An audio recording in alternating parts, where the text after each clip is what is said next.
ಪಾವಗಡ ತಾಲೂಕಿನಾದ್ಯಂತ ತಲೆದೂರಿರುವ ಭೀಕರ ಬರಗಾಲ ಮತ್ತು ಮೇವಿನ ಕೊರತೆಯ ನಡುವೆ ರೈತರು ಹಾಗೂ ಜಾನುವಾರುಗಳ ರಕ್ಷಣೆಗಾಗಿ ಶ್ರೀರಾಮಕೃಷ್ಣ ಸೇವಾಶ್ರಮದ ಅಧ್ಯಕ್ಷರಾದ ಜಪಾನಂದ ಸ್ವಾಮಿಗಳು ಮೇವು ಬ್ಯಾಂಕ್ ಅನ್ನು ಉದ್ಘಾಟಿಸಿದರು.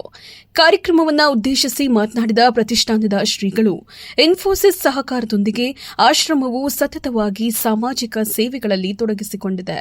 ವಿಕಲಚೇತನರು, ಪತ್ರಿಕಾ ವಿತರಕರು ಹಾಗೂ ನಿರ್ಗತಿಕರಿಗಾಗಿ ಹಲವು ಯೋಜನೆಗಳನ್ನು ಹಮ್ಮಿಕೊಳ್ಳಲಾಗುತ್ತಿದೆ. ಪ್ರತಿ ವರ್ಷದಂತೆ ಈ ವರ್ಷವೂ ಜಾನುವಾರುಗಳ ಹಿತದೃಷ್ಟಿಯಿಂದ ಮೇವು ವಿತರಣೆ ಮಾಡಲಾಗುತ್ತಿದ್ದು, ತಾಲೂಕಿನ ರೈತರು ಇದರ ಸದ್ಬಳಕೆ ಮಾಡಿಕೊಳ್ಳಬೇಕು ಎಂದು ಕರೆ ನೀಡಿದರು.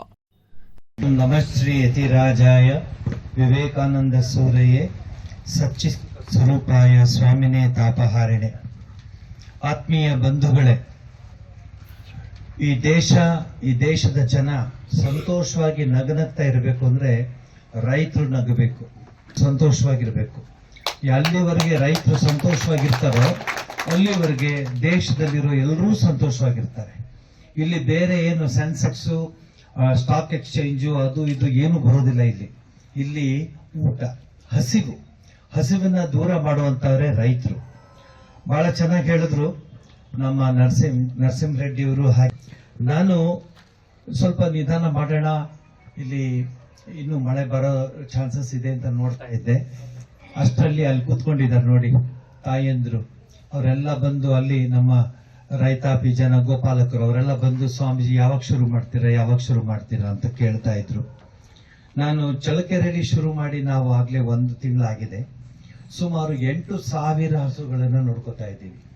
8,000 ಹಸುಗಳು ಚಳ್ಳಕೆರೆಯಿಂದ 5 ಜಿಲ್ಲೆ, ಚಿತ್ರದುರ್ಗ ನಮ್ಮ ಸಾಹೇಬ್ರು ಇಲ್ಲೇ ಇದ್ದಾರೆ, ಲಾಯರ್ ಸಾಹೇಬ್ರು, ನಮ್ಮ ಲೀಗಲ್ ಅಡ್ವೈಸರ್ ಶ್ರೀ ಭಗವಂತಪ್ಪನವ್ರು ಇಲ್ಲೇ ಇದ್ದಾರೆ. 5 ಜಿಲ್ಲೆ ಅಲ್ಲಿ ನೋಡ್ಕೊಳ್ತಾ ಇದ್ದೀವಿ. ಯೋಚನೆ ಮಾಡಿ ಎಷ್ಟು ಓಡಾಡ್ಬೇಕಾಗತ್ತೆ. ಬಹಳ ಚೆನ್ನಾಗಿ ಹೇಳಿದ್ರು ಪೂಜಾರಪ್ಪನವರು. ಮೇವಿಗೆ ಹೋಗುತ್ತೆ ಸಾಹೇಬ್ರೆ, ಹೇಳ್ತಾ ಇದ್ವಿ. ನರಸಿಂಹ ರೆಡ್ಡಿ ಅವ್ರಿಗೆ ಇನ್ನೂ ಚೆನ್ನಾಗಿ ಗೊತ್ತಾಗತ್ತೆ. ಮೇವಿಗೆ ಹೋಗುತ್ತವೆ, ಎಲ್ಲ ಕಡೆ ಫೆನ್ಸ್ ಹಾಕಿಸ್ಬಿಟ್ಟಿದ್ದಾರೆ DRDO ಅನ್ನೋರು. ಸೊ ಕಾಡಿಲ್ಲ, ಇರೋ ಕಡೆ ಹೋಗುತ್ತವೆ.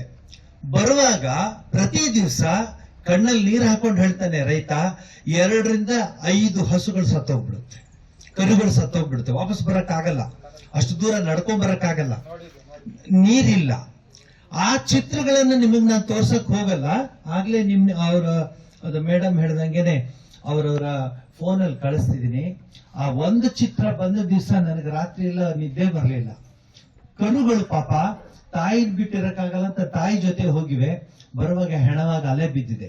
ಈಗ ಹೇಳೋದ್ ಕೇಳಿಸ್ಕೊಡಿ, ಅದನ್ನ ತರ್ಲಿಕ್ಕೂ ರೈತನ ಕೈಲಿ ಆಗಲ್ಲ. ಆ ಹೆಣಗಳು ಅಲೆ ಬಿದ್ದಿವೆ, ಕಾಡು ಪ್ರಾಣಿಗಳು ತಿನ್ಕೊಂಡು ಹೋಗಿವೆ.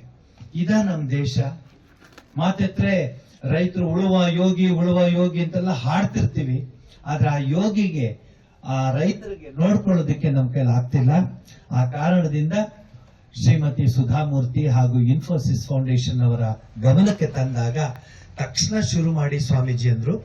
ಆವರೇಜ್ ಅಂದ್ರೆ ಪ್ರತಿ ದಿವಸ ಒಂದು 5ರಿಂದ 8 ಲೋಡ್ ಹುಲ್ಲು ಹೋಗ್ತಾ ಇದೆ. ಪಾವಗಡಕ್ಕೆ ಹಾಗೇನೆ ಚಿತ್ರದುರ್ಗಕ್ಕೆ ಹುಲ್ಲು ಲೋಡ್ ಹೋಗ್ತಾ ಇದೆ. ನಾನು ಇಲ್ಲೇ ಇದ್ರೂ ಹೋಗುತ್ತೆ. ಈ ಒಂದು ಕಾರ್ಯಕ್ರಮಕ್ಕೆ ಚಿತ್ರದುರ್ಗ ಮತ್ತು ಚಳ್ಳಕೆರೆಯಲ್ಲಿ ನಮ್ಮ ಸ್ಟಾಫ್ ಇದ್ದಾರೆ, ಮಹೇಶ್ ಅಂಡ್ ಅವರ ಸಹೋದರರು, ಅವ್ರು ನೋಡ್ಕೊಳ್ತಾರೆ. ಯಾವ್ಯಾವ ಹಟ್ಟಿಗಳ ಹೆಸರು ಹೇಳಿ ನೀವು? ಅಜ್ಜಯ್ಯನ ಗುಡಿ, ಗೊಂಗಾನ ಹಟ್ಟಿ, ಬೊಮ್ಮದೇವ್ರ ಹಟ್ಟಿ, ನನಗೆ ಎಲ್ಲ ಹಟ್ಟಿಗಳ ಹೆಸರು ಗೊತ್ತಿದೆ. ಅಲ್ಲಿಗೆ ಹೋಗ್ತಿದ್ದೀನಿ. ಅಲ್ಲಿ ಯಜಮಾನರುಗಳು, ಕಿಲಾರಿಗಳು, ಅವ್ರ ಹತ್ರ ಮಾತಾಡಿ ಹಸುಗಳನ್ನ ನೋಡ್ಕೊಳ್ತಾ ಇದ್ದೀವಿ.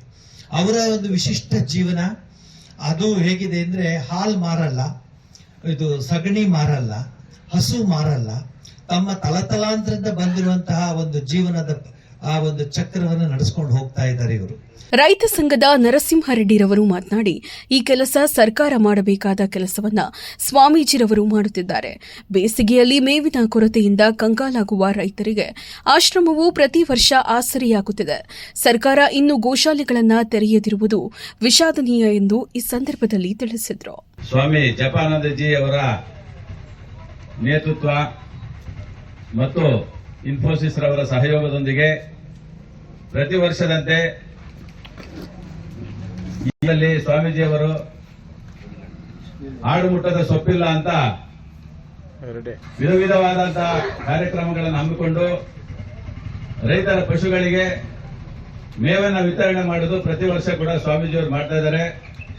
ಅದೇ ರೀತಿ ಇವತ್ತು ನಾವೆಲ್ಲ ಕೂಡ ಸ್ವಾಮೀಜಿಯವರನ್ನ ಪಾವಗಡ ತಾಲೂಕಿಗೆ ಮೇವು ಕೊಡಬೇಕು, ಬರಗಾಲದಿಂದ ತುತ್ತಾಗಿದ್ದೀವಿ, ಸರ್ಕಾರದಿಂದ ಯಾವುದೇ ಗೋಶಾಲೆಗಳು ಮತ್ತು ಮೇವನ್ನ ವಿತರಣೆ ಮಾಡ್ತಾ ಇಲ್ಲ, ತಾವು ಪ್ರತಿ ವರ್ಷದಂತೆ ಮೇವನ್ನ ವಿತರಣೆ ಮಾಡಬೇಕು ಅಂತ ಕೇಳ್ಕೊಂಡಾಗ ಈ ಸಂದರ್ಭದಲ್ಲಿ ಮಾನ್ಯ ಜಪಾನಂದಜಿ ಅವರು ಯಾವತ್ತೂ ರೈತರ ಪರವಾಗಿದ್ದಾರೆ, ರೈತರನ್ನ ಬಹಳ ಹತ್ತದಿಂದ ನೋಡಿರ್ತಕ್ಕಂಥವ್ರು.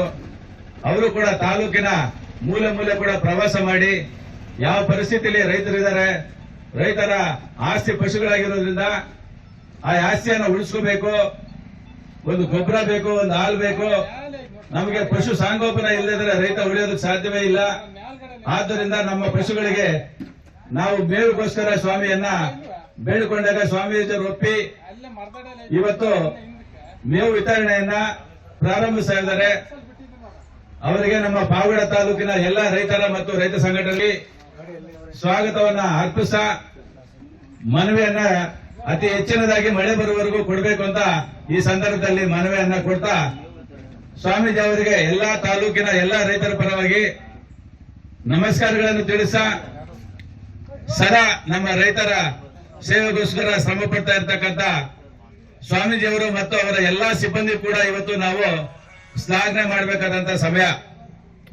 ತಾತ್ಕಾಲಿಕವಾಗಿ ಎಲ್ಲರೂ ಕೂಡ ಕೊಡಬಹುದು, ಸ್ವಲ್ಪ ದಿವಸ ಸೇವೆ ಮಾಡಿ ನಿಲ್ಲಿಸ್ತಾರೆ ಹೊರತು ಶಾಶ್ವತವಾದಂತಹ ಸೇವೆ ಪಾವಗಡದಲ್ಲಿ ಸಿಗ್ತಾ ಇದೆ ಅಂದ್ರೆ ಸ್ವಾಮಿ ಜಪಾನಂದಜಿ ಅವರ ಕೃಪಾ ಕಟಾಕ್ಷಗಳಿಂದ ಸಿಗ್ತಾ ಇದೆ ಅಂತ ಈ ಸಂದರ್ಭದಲ್ಲಿ ಹೇಳ್ತಾ ಈಗ ಮುಂದುವರೆದ ಕಾರ್ಯಕ್ರಮಕ್ಕೆ ಸ್ವಾಮೀಜಿ ಅವರಿಗೆ ನಾವು ಮನವಿಯನ್ನು ಸಲ್ಲಿಸಿ ಸ್ವಾಗತವನ್ನ ಬಯಸ್ತಾ ಇದ್ದೀವಿ.